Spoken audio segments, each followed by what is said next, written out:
I thought I made a video about it. It's the same for every bike, so if you have any other bikes and you want to work on them, yeah, I'll give you an explanation about the tools I'm using. Not every tool you see here is gonna be used, but it gives you an idea what you might need. Depends on the age and the corrosion of your bike. And one very important thing is that you use the right greases for your bike. So the problem is that when I'm braking and I've been driving on dusty roads like off-road or on the roads, when it's quite dry, my front and rear brakes start to make like the annoying squeaky noises, and you can prevent this by just placing like a special metal plate on the rear of the blocks, which these bikes have. But sometimes if the dust gets between them, they still squeak for a little moment. I just find it really annoying.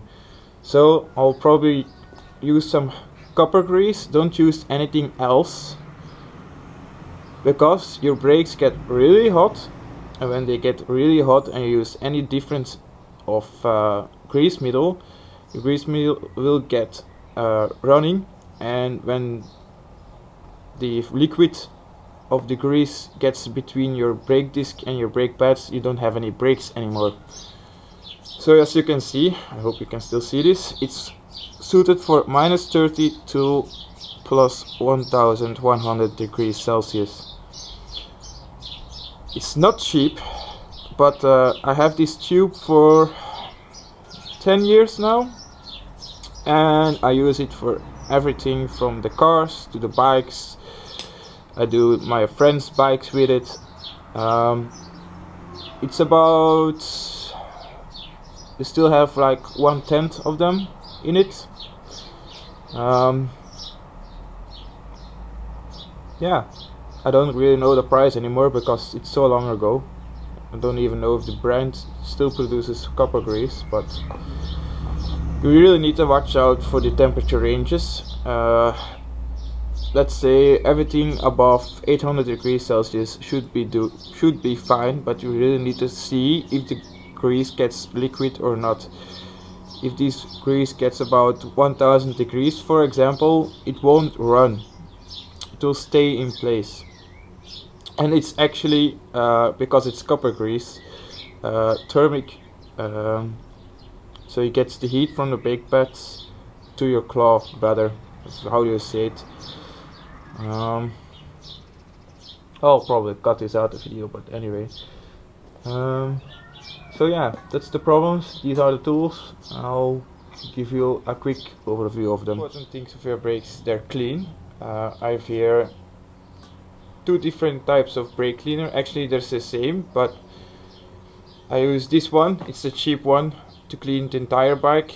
I use this just to do the most of the dirt of the bike, and I use the more expensive one. Don't know if there's a real difference between it. To clean the bike off, this is from CRC. I can buy them in large quantities, and they will suppress the bike. Or if you use like spray cans like these for cleaning solvents and stuff like that in large quantities, you can buy like 5-liter cans, and I'll use this one. You can just fill this can up with compressed air. You just screw them off. You can see on the camera. You just fill it up about halfway, because there still needs to be air inside. You just close them up. You place it on the docking station. It fills with air, and when the amount of pressure is reached, you have your can filled with solvent, liquid and air. So it's a cheap way, but these refillable cans are quite pricey, so about 30 euros each. I have them for about 5 years now, and they still work perfect, so it was a wise decision to buy these in my case. if you're just doing some maintenance in your bike once or twice in a year, you just buy these. They're once is good. Another thing to clean it, it's just a little jar with water, cleaning solvent. I just use like a washing liquid because it's degreasing, and your toothbrush. You just need to be careful because some toothbrushes, I use gasoline as well, but not on the brakes. Because some toothbrushes they dissolve in gasoline, so be careful about that. If you're not sure, just put it in a jar with gasoline, wait for about 30 minutes, and if you can start to bend the plastic with ease because it's getting soft, then you need to find another toothbrush. My bike uses Allen keys. I just have like the cheap set because all of my good equipment is with my brother at the moment because he's doing maintenance on his bike. He just borrows my equipment. One good thing about this, they all have like spheres at the end. It's really handy if you need to loosen a bolt that's in an angle where you doesn't get with the straight ending. You just use the bolt, the sphere end, and you can, like it's a bolt like this, you can put your Allen key like this for tough reachable spots. If you're like to be lazy like me and you need to unscrew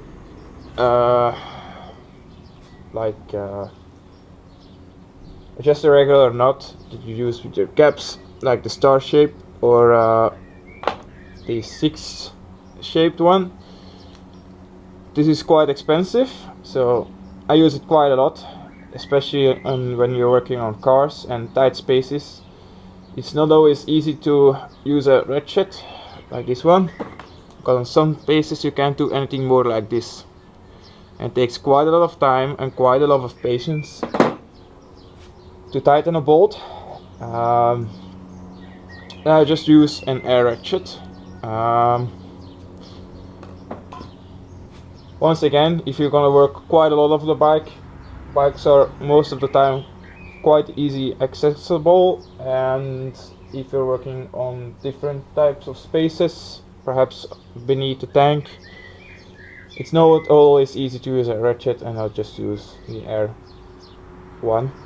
Another thing you probably use when you have an older bike is the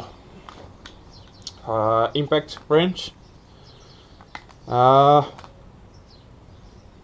For most cases you don't really need to buy an expensive one, because most ones go to about 300 Newton meters. That's more than enough. Most bolts aren't even faster than, let's say, 150 Newton meters, but perhaps with some time and some corrosion you will probably need something more extra than 300 Newton meters. But if you just heat them very hard up, heat loosens everything, and just use the impact wrench and they will come off. For today, because I have a new bike, everything should come off quite easily. I'll probably skip the 2 pneumatic tools. Just have the air hose here lying around just in case if it's needed, and do everything by hand. So now we have discussed the tools. I'm going to, oh yeah, first, before I forgot, we still have needed a rag. Just use an old blanket. Now I'm gonna set the camera up to the brakes, and I'll start to disassemble everything, clean everything, and I'll probably be making a speed up version so you can watch the entire process. It's not that hard, just make sure you don't have any grease on your fingers when you're disassembling your brakes, and you just use enough brake cleaners to clean everything off afterwards. Especially on the rags, make sure you have a clean rag when you're cleaning your brakes off, because if you have a greasy one and you start cleaning off your brakes, your brakes get greasy, and if it's on your brake pads and you have and it's like very fine grease, and it gets into your brake pads. You can buy new brake pads, you can clean them out. So what's the plan and what are we going to do? The plan is that we're going to loosen these guys first. These are the bolts for your brake pads, if I'm not wrong, to keep them in place. Why do we loosen them first? Is because if we remove the brake lever by removing these bigger nuts here and here, is you need to hold the brake caliper in place to loosen these, and these guys might be stuck quite well because there's a lot of braking dust that gets between the threads, and that they aren't always easy to remove. So let's get started. There we go. Oh, it's stuck.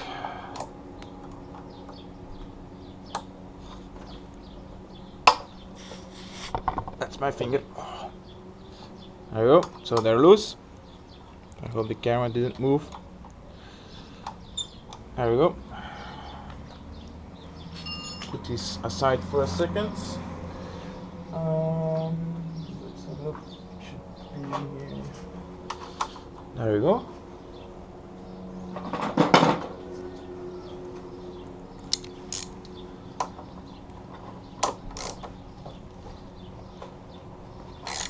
These guys always come up quite easily.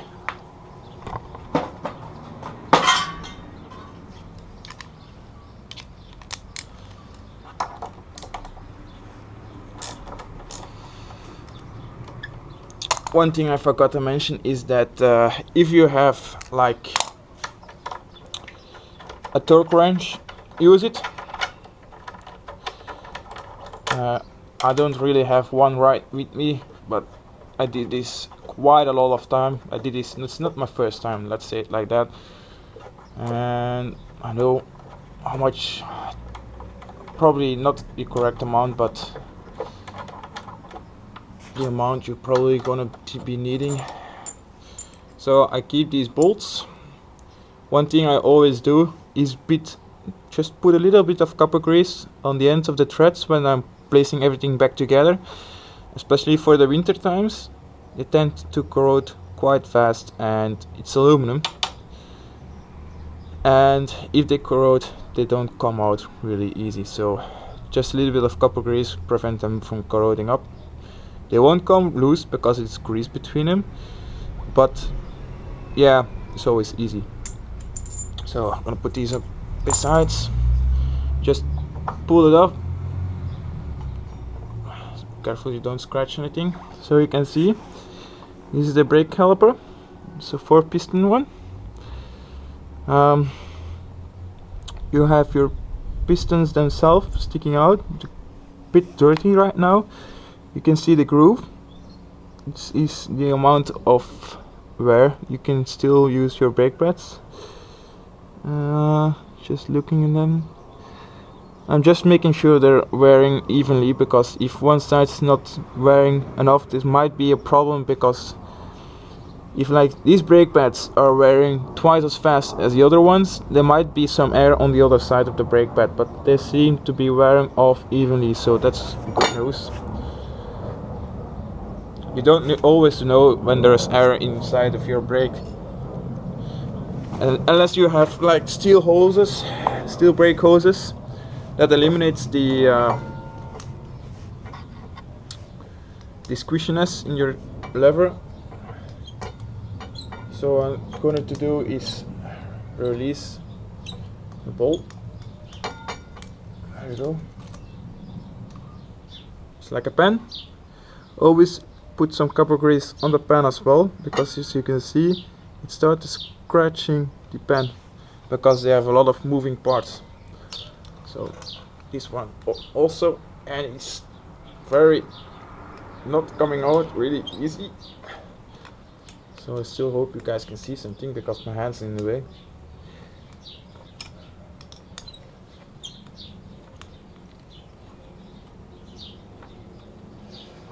These things you can probably do yourself if it's working on the engine, you'll probably need some basic knowledge about what to do next.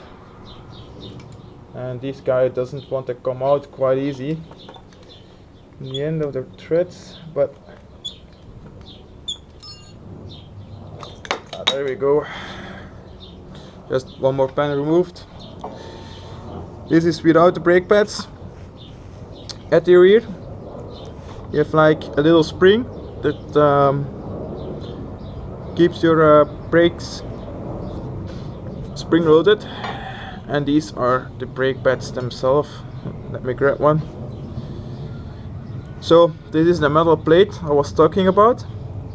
The problem with this metal plate is when there's still a bit of dirt between them, they still whine, or how do you say it? They make the noise, squeaking noise. So this should be fine. What I'm gonna do is gonna remove the metal plate. There we go. It just snaps right off. I'm gonna clean the brake pad with some water and soap, and then I'm gonna grease everything up. So I'm gonna do this for the both of them. You just snap right off. Start with the top, and the end, the rear will follow. These brake pads are from Tokyo. They're still the standard ones. I had some brake issues, but there was more grease on the brakes themselves and the brake rotors. So because the bikes are being shipped in wooden boxes with a metal skeleton inside, I've partially helped mounting my bike when it arrived in the garage. Not every garage allows strangers to help rebuild their bike, but I was lucky. So I just used my toothbrush, some water, clean everything off.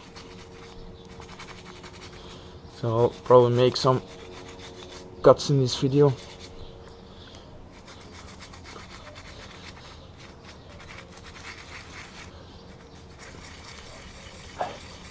This is like the easy system to remove your brakes. I had some different brake calipers where you need to hammer your brake pads out. So just using this one to clean this off. They don't really need to be 100% clean, just that the brake dust is off, so we can apply a nice coat of copper grease on them.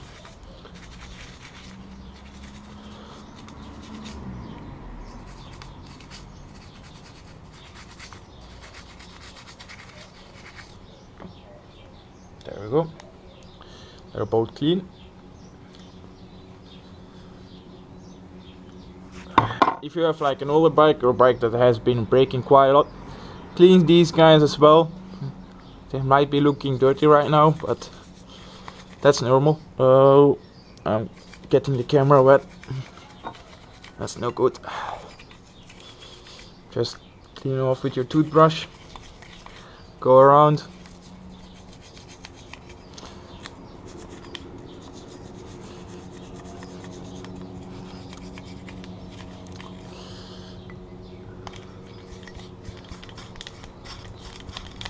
And the inside as well, the rear as well.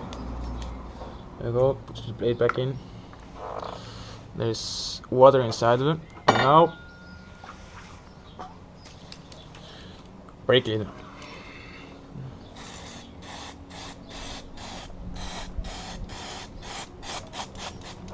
Let's rip this all out. I'll probably use some compressed air to dry this out.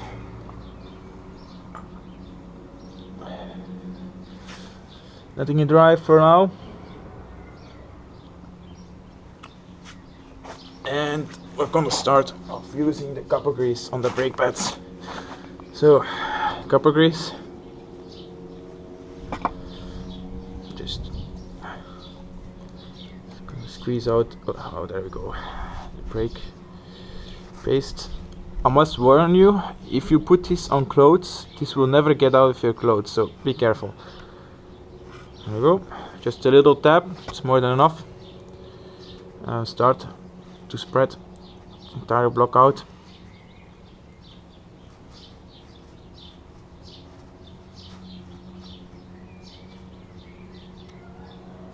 Just make sure that this stuff doesn't get on your brake pads. So when you're done, clean it off.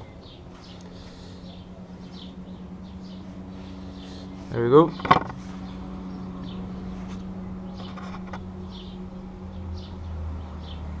So I just put it like a very tiny layer.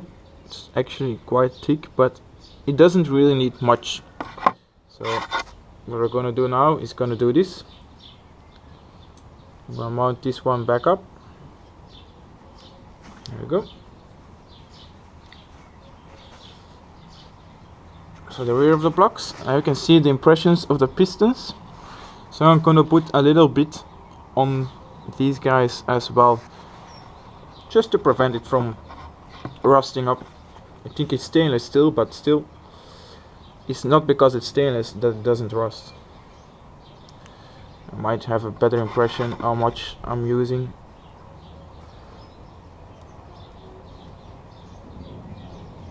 And you see it on the stainless steel.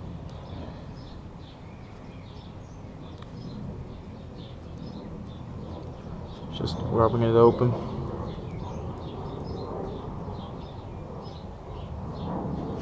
There we go. So you can see it's not very thick, but it's more than enough. So we're gonna repeat this for the second brake pad.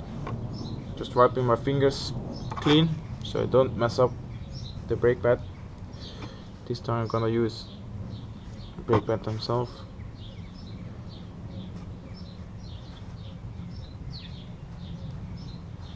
Just make sure you spread it out evenly and nothing gets on your brakes. So when you're done, just swipe off the edges, just preventing from any excessive brake copper grease getting on your brakes. And I use the second plate. These ones are clean. If they get dirty from the brake dust, clean them as well, but it's not actually the biggest problem on these guys. There you go. Reason because now they have clips, but this might wear out after some time, and if you place them up and you want to place them back inside of here, they tend to fall off. And if you grease this back side up, you just press it once and it sticks to the other side. So that's another reason. Don't make your life hard. There we go.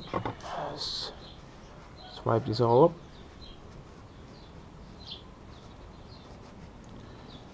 There you go.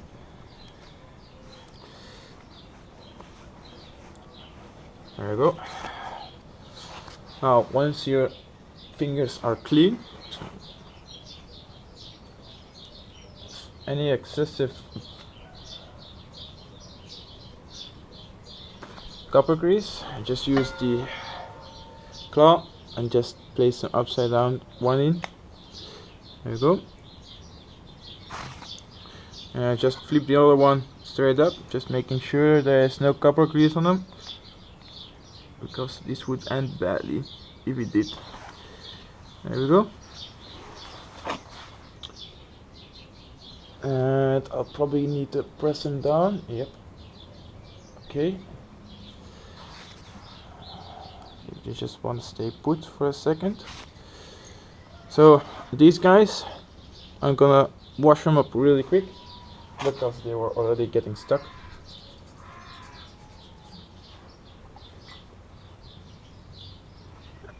Using some brake fluid. So nice and clean once again. Just a little dab. Smear it open.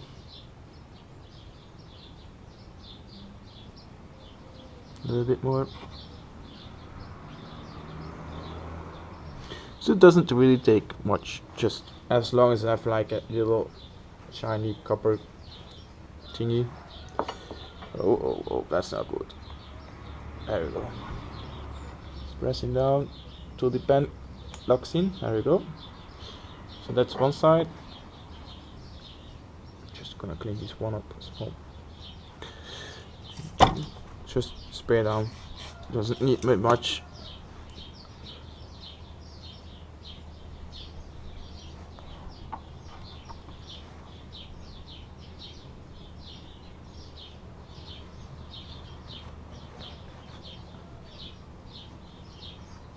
There we go. The other side one. There we go. So that's actually it. This will prevent the brakes from squeaking. Now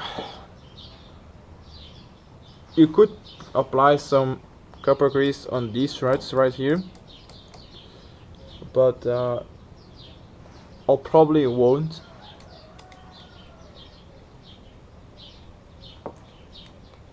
Not for this type of brake caliper.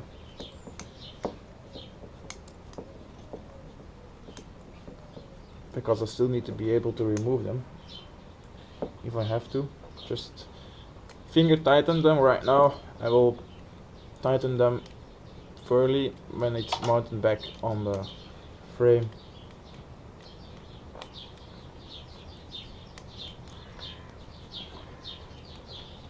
It's actually not finger tight. There we go. Now this one needs to be put up, and you're going to be doing this from the rear. There you go. So now we have an even space, a space for our brake disc, and because we've been working with grease, I just give it a quick rinse. Making sure there's no any kind of residue of grease. Some cases you need to prime open your brake pads, but there you go. In this case it doesn't need to be primed open because there is no edge on the rotor themselves because they're brand new and the brake pads aren't worn down into the rotor, so that's always fun. So the bolts, just a little tap of grease. It's about this, it's more than enough. This will open themselves when you're screwing them in. So copper grease tap. The amount of time you need to assemble and disassemble, clean everything depends on the age of the brake caliper.